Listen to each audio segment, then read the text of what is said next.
Dans ce contexte économique difficile, les plans sociaux se multiplient. On a parlé dernièrement d'Arcelor ou de Smoby. Loin du choc provoqué par l'annonce des licenciements, nous avons voulu savoir comment les plans sociaux s'appliquaient vraiment. Nous sommes retournés à Romans-sur-Isère où l'usine Reynolds a fermé il y a 10 mois maintenant. 256 personnes ont été licenciées. Où en sont-elles aujourd'hui?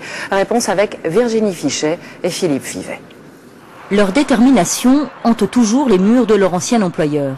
Ce matin-là, ils sont une poignée devant l'unique entrepôt rescapé de la délocalisation. 10 mois après la fermeture de leur usine, les Reynolds, comme on dit ici, n'ont rien perdu de leur combativité. 130 salariés ont déposé une plainte au Conseil de prud'homme de Valence pour licenciement sans cause réelle et sérieuse. Régulièrement, ils se rencontrent. Les multiples procédures judiciaires en cours alimentent les conversations.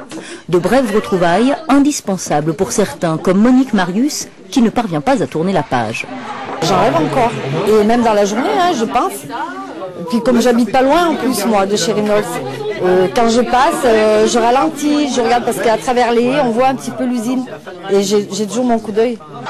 Septembre 2006, la mobilisation est au plus haut. La décision est tombée, le site de production de Valence n'est pas jugé suffisamment rentable, il sera fermé. Ces 256 salariés sont condamnés. Quelques mois plus tard, les premières lettres de licenciement arrivent. Ça, c'est rien que d'en parler encore, ça m'émeut et j'en ai la chair de poule. Entre les licenciements et l'aide au reclassement, sa décision a coûté au groupe Reynolds 21 millions d'euros, un montant rare. Pendant 9 mois, le temps de se retourner, les salariés ont par exemple perçu l'intégralité de leur salaire. Une compensation qui n'a pas épargné à Monique les moments de doute. Il faut tout reprendre à zéro, donc est-ce qu'on va arriver à faire ce qu'on va nous demander? Est-ce qu'on va comprendre?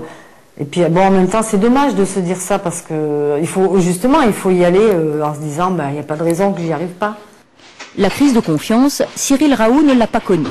Sa première candidature spontanée, il y a plus d'1 an, a été la bonne. Moi, j'ai eu de la chance de trouver rapidement, mais on y pense toujours, quoi. On pense toujours au gâchis que ça a engendré. Comme tous les 15 jours, Monique, elle, a rendez-vous à la cellule de reclassement. Bonjour Marielle. Mise en place pour 2 ans, elle doit aider les salariés de Reynolds à rebondir.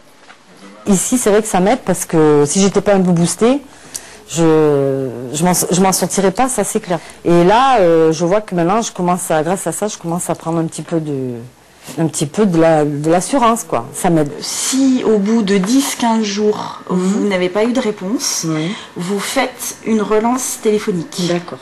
Nous sommes à 76% de taux de reclassement et avec les perspectives là que nous avons dans les 15 jours à venir, à quasiment 80%.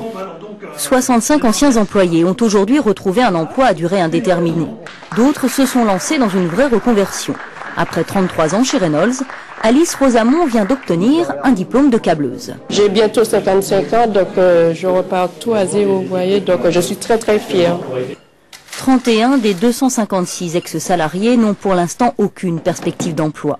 Quant à Monique, elle a passé récemment son premier entretien d'embauche depuis des mois. L'espoir est revenu, la vie continue. On le sait,